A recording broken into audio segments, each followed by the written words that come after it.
شكرا يا ربي شكرا. الرحمن الرحیم. 16ویں تراویح کے چند اہم نکات. آج کی تراویح میں 19ویں پارے کے 16ویں رکوع سے 20ویں پارے کے اختتام تک تلاوت ہوئی. سورہ نمل میں واضح فرمایا ہے کہ اس کتاب کو اللہ نے ہدایت اور بشارت بنا کر نازل فرمایا ہے، لیکن اس پر ایمان وہی لائیں گے جن کے دلوں کے اندر آخرت کا خوف ہے. جو لوگ اس دنیا کے عیش و آرام میں مگن ہیں وہ اپنے مشغلوں کو نہیں چھوڑ سکتے. ان کے اعمال ان کی نگاہوں میں اسی طرح خوشنما بنا دیے گئے ہیں کہ اب کوئی یاد دہانی اور ڈرام ان پر کارگزر نہیں ہوتا. اس سلسلے میں ان کے سامنے 3 قسم کی سیرتوں کے نمونے رکھے گئے. ایک نمونہ فرعون، قوم سمود کے سرداروں اور قوم لوط کے سرکشوں کا، جن کی سیرت آخرت کی جواب دہی کے تصور سے خالی تھی اور اس کے نتیجے میں انہوں نے نفس کی بندگی اختیار کی. کسی نشانی کو بھی دیکھ کر ایمان لانے پر تیار نہ ہوئے، بلکہ الٹے ان لوگوں کے دشمن بن گئے جنہوں نے انہیں نیکی کی طرف بلایا. انہوں نے اپنی بدکاریوں پر اصرار کیا، آخر انہیں اللہ کے عذاب نے پکڑا اور ایک لمحہ پہلے تک بھی انہیں ہوش تک نہ آیا.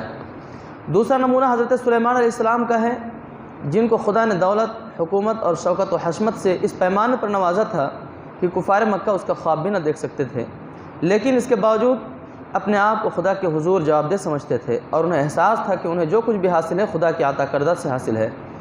اس لیے ان کا سر ہمیشہ اس حقیقی انعام دینے والے کے آگے جھکا رہتا تھا اور نفس کے گھمنڈ کا ذرا سا شائبہ بھی ان کی سیرت میں نہیں پایا جاتا تھا. تیسرا نمونہ ملکہ سبا کا ہے، جو تاریخ عرب کی نہایت دولت مند قوم کی حکمراں تھی.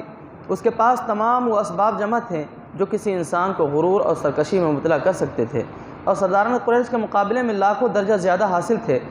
پھر وہ ایک مشرک قوم سے تعلق رکھتی تھی. باپ دادا کی تقلید کی بنا پر بھی اور اپنی قوم میں اپنی سرداری برقرار رکھنے کی خاطر بھی اس کے لیے شرک کے دین کو چھوڑ کر توحید کے دین کو اختیار کرنا اس سے کہیں زیادہ مشکل کام تھا جتنا کہ کسی عام مشرک کے لیے ہو سکتا ہے. لیکن جب اس پر حق واضح ہو گیا تو کوئی چیز اسے حق کو قبول کرنے سے نہیں روک سکی، کیونکہ گمراہی صرف اس وجہ سے تھی کہ اس نے آنکھ ہی مشرکانہ ماحول میں کھولی تھی، لیکن نفس کی بندگی اور خواہشات کی غلامی کا مرض اس پر مسلط نہیں تھا. چنانچہ خدا کے حضور جواب دہی کا احساس اس کے ضمیر میں موجود تھا، اسی وجہ سے اسے حق قبول کرنے کی سعادت حاصل ہوئی.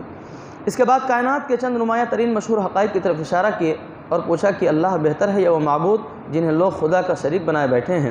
پھر بناوٹی معبودوں کے متعلق جو یہ اعتقاد رکھتے ہیں کہ انہیں غیب کا علم حاصل ہے، اس کی تردید کی اور فرمایا کہ اللہ کے سوا آسمان اور زمین میں کوئی غیب کا علم نہیں رکھتا، اور جن دوسروں کے بارے میں گمان کیا جاتا ہے کہ وہ بھی غیب کا علم رکھتے ہیں اور اسی بنا پر انہیں خدائی میں شریک ٹھہرایا لیا گیا ہے، ان بیچاروں کی تو خود اپنے مستقبل کی خبر نہیں.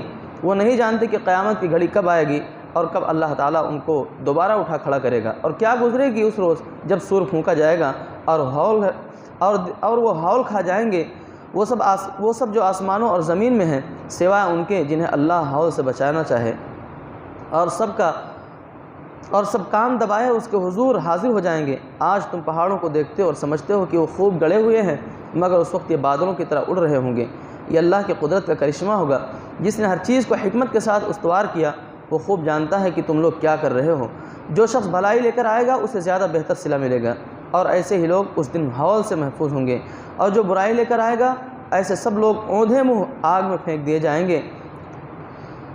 کیا تم لوگ اس کے سوا کوئی اور بدلہ پا سکتے ہو؟ جیسا کرو ویسا بھرو.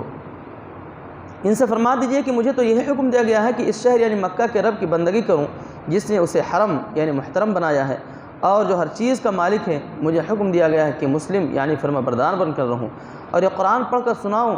اب جو ہدایت اختیار کرے گا اور جو گمراہ ہوگا ان سے کہہ دیجئے کہ میں تو بس خبردار کرنے والا ہوں. سورۃ القصص میں ان شبہات اور اعتراضات کو دور کیا گیا ہے جو اہل مکہ نبی کریم صلی اللہ علیہ وسلم کی رسالت پر کر رہے تھے، اور ان کے بہانوں کو رد کیا گیا ہے جو ایمان نہ لانے کے لیے وہ پیش کر رہے تھے.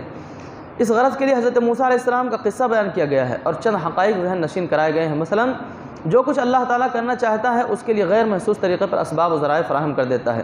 جس بچے کے ہاتھوں فرعون کا تختہ الٹنا تھا، اللہ تعالیٰ نے فرعون کے گھر میں اس کی پرورش کر دی، اور فرعون یہ جان ہی نہ سکا کہ کس کی پرورش کر رہا ہے. اپنے خدا سے کون لڑ کر کامیاب ہو سکتا ہے. اسی طرح بتایا کہ نبوت کی ذمہ داری بڑے جشن منا کر اور آسمان و زمین میں زبردست اعلان کر کے نہیں دی گئی. تم حیرت کرتے ہو کہ محمد صلی اللہ علیہ وسلم کو چپکے سے نبوت کیسے مل گئی، مگر موسیٰ علیہ السلام کو بھی اسی طرح راستہ چلتے ہم نے نبوت دے دی تھی کہ کسی کو کان و کان خبر تک نہیں ہوئی کہ آج طور سینا کی وادی ایمن میں کیا واقعہ پیش آ گیا۔ خود حضرت موسیٰ علیہ السلام بھی ایک لمحہ پہلے بھی نہیں جانتے تھے کہ انہیں کیا چیز ملنے والی ہے، وہ آگ لینے گئے اور پیغمبری مل گئی۔ پھر یہ کہ جس بندے سے خدا کوئی کام لینا چاہتا ہے وہ بغیر کسی لاؤ لشکر اور سر و سامان کے اٹھتا ہے، بظاہر کوئی طاقت اس کے مددگار نہیں، مگر بڑے بڑے لاؤ لشکر والے آخرکار اس کے مقابلے میں بے بس ہو جاتے ہیں۔ آج جو نسبت تم اپنے محمد صلی اللہ علیہ وسلم کے درمیان پا رہے ہو، اس سے بھی کہیں زیادہ فرق حضرت موسیٰ علیہ السلام اور فرعون کی طاقت کے درمیان تھا، مگر دیکھ لو کون جیتا اور کون ہارا۔ سیرت ابن ہشام میں ہے کہ ہجرت حبشہ کے بعد جب نبی کریم صلی اللہ علیہ وسلم کی بعثت اور دعوت کی خبریں حبش ملک میں پھیلی تو وہاں سے 20 کے قریب عیسائیوں کا ایک وفد آیا اور نبی کریم صلی اللہ علیہ وسلم سے مسجد حرام میں ملا۔ قریش کے بہت سے لوگ موجود تھے۔ وفد نے آپ صلی اللہ علیہ وسلم سے سوالات کیے، آپ صلی اللہ علیہ وسلم نے جواب دیا اور قرآن کی آیات سنائی۔ ان کی آنکھوں سے آنسو جاری ہو گئے اور وہ ایمان لے آئے۔ مجلس برخاست ہونے لگی تو ابو جہل اور اس کے ساتھیوں نے انہیں راستے میں جا لیا، انہیں ملامت کی۔ اس پر انہوں نے کہا کہ تم پر سلامتی ہو، ہم جہالت بازی نہیں کر سکتے، ہمیں ہمارے طریقے پر چلنے دو، تم اپنے طریقوں پر چلتے رہو، ہم اپنے آپ کو جان بوجھ کر بھلائی سے محروم نہیں کر سکتے۔ اس ضمن میں آیت اتری کہ جن لوگوں کو اس سے پہلے ہم نے کتاب دی تھی وہ اس قرآن پر ایمان لاتے ہیں، انہیں جب یہ سنایا جاتا ہے تو وہ کہتے ہیں کہ ہم اس پر ایمان لائے، واقعی یہ حق ہے ہمارے رب کی طرف سے، ہم تو پہلے ہی سے مسلم ہیں۔ یہ وہ لوگ ہیں جنہیں ان کا اجر دگنا دیا جائے گا پچھلے نبی پر اور حضور صلی اللہ علیہ وسلم پر ایمان لانے کی وجہ سے۔ اس ثابت قدمی کے بدلے جو انہوں نے دکھائی وہ برائی کو بھلائی سے دفع کرتے ہیں۔ ہم انہیں جو روزی دیتے ہیں اس میں سے وہ اللہ کی راہ میں خرچ کرتے ہیں۔ جب انہوں نے بیہودہ بات سنی وہ کنارہ کش ہو گئے اور کہا ہمارا عمل ہمارے ساتھ، تمہارا عمل تمہارے ساتھ، تم کو سلام ہے، ہم جاہلوں کا سا طریقہ اختیار نہیں کرنا چاہتے۔ اے نبی کریم صلی اللہ علیہ وسلم، آپ جسے چاہیں ہدایت نہیں دے سکتے، مگر اللہ جسے چاہتا ہے ہدایت دیتا ہے، وہ خوب جانتا ہے کون ہدایت قبول کرنے والے ہیں۔ یہ آیت آپ صلی اللہ علیہ وسلم کے چچا ابو طالب کے بارے میں اتری۔ ان کا آخری وقت آیا تو حضور صلی اللہ علیہ وسلم نے اپنی حد تک انتہائی کوشش کی کہ وہ کلمہ پڑھ لیں، مگر انہوں نے آبائی مذہب پر ہی جان دینے کو ترجیح دی۔ خلاصہ یہ کہ اللہ تعالیٰ اہل مکہ کو غیرت دلا رہا ہے کہ تم اپنے گھر آئی ہوئی نعمت کو ٹھکرا رہے ہو، حالانکہ دور دور کے لوگ اس کی خبر سن کر آ رہے ہیں، اس کی قدر پہچان کر اس سے فائدہ اٹھا رہے ہیں۔ تم کتنے بد نصیب ہو کہ اس سے محروم ہو۔ آپ کو خطاب کر کے یہ بات کہی جا رہی ہے کہ آپ چاہتے ہیں کہ قوم کے لوگ عزیز و قارب ایمان لائیں، مگر ہدایت تو اللہ کے اختیار میں ہے۔ وہ اس نعمت سے انہی لوگوں کو فیض یاب کرتا ہے جن میں قبول ہدایت کی آمادگی پاتا ہے۔ تمہارے رشتہ داروں میں اگر یہ جوہر موجود نہ ہو تو انہیں یہ فیض کیسے نصیب ہو سکتا ہے؟ قارون کا تذکرہ اس سورہ میں آیا ہے کہ وہ موسیٰ علیہ السلام کی قوم میں سے تھا، مگر باغی ایسا کہ فرعون سے جا ملا تھا، کافی دولت مند تھا، طاقتور آدمیوں کی جماعت خزانے کی کنجیاں اٹھاتی تھی۔ ایک بار قوم کے لوگوں نے اس سے کہا کہ دولت پا کر بھول نہ جاؤ، اسے راہ خدا میں خرچ کرو، احسان کرو جیسا کہ اللہ نے تم پر احسان کیا ہے، زمین میں فساد برپا کرنے کی کوشش نہ کرو، اللہ فسادی لوگوں کو پسند نہیں کرتا۔ کہنے لگا یہ مال و دولت میری ذاتی خوبیوں کی بدولت ہے، میں کیوں خرچ کروں؟ کیا اسے علم نہیں کہ اس سے پہلے بہت سے ایسے لوگ گزرے ہیں جن کے پاس قارون سے بھی زیادہ دولت تھی، اس سے زیادہ طاقتور لوگ تھے، مگر خدا نے انہیں برباد کر دیا۔ مجرموں سے تو ان کے گناہ پوچھے نہیں جاتے۔ قارون ایک روز بڑے طمطراق سے قوم کے سامنے نکلا تو جو لوگ دنیاوی زندگی پر فریفتہ تھے کہنے لگے کہ کاش ہمارے پاس بھی قارون جیسا خزانہ ہوتا، یہ تو بڑے نصیبوں والا ہے۔ لیکن سمجھدار لوگوں نے کہا تم پر افسوس ہے، خدا کا عطا کردہ ثواب اہل ایمان اور صاحب عمل کے لیے کہیں زیادہ بہتر ہے، یہ درجہ برداشت کرنے والوں اور ثابت قدم رہنے والوں کو ملتا ہے۔ آخرکار خدا نے قارون کو اس کے خزانے سمیت زمین میں دھنسا دیا اور کوئی اسے بچا نہیں سکا اور نہ وہ خود بچ سکا۔ جو لوگ اسے رشک بھری نگاہوں سے دیکھ رہے تھے کہنے لگے افسوس، ہم بھول گئے تھے کہ اللہ اپنے بندوں میں سے جس کا رزق چاہتا ہے کشادہ کرتا ہے اور جسے چاہتا ہے نپا تلا دیتا ہے۔ خدا کا احسان ہم پر نہ ہوتا تو ہم بھی زمین میں دھنسا دیے جاتے۔ ہائے افسوس، ہمیں یاد نہ رہا کہ ہم کافر کبھی فلاح نہیں پاتے۔ سورہ کے اختتام پر اعلان ہوتا ہے کہ ہر چیز ہلاک ہونے والی ہے سوائے اس ذات کے، فرما برداری اسی کی ہے اور تم سب اسی کی طرف پلٹائے جانے والے ہو۔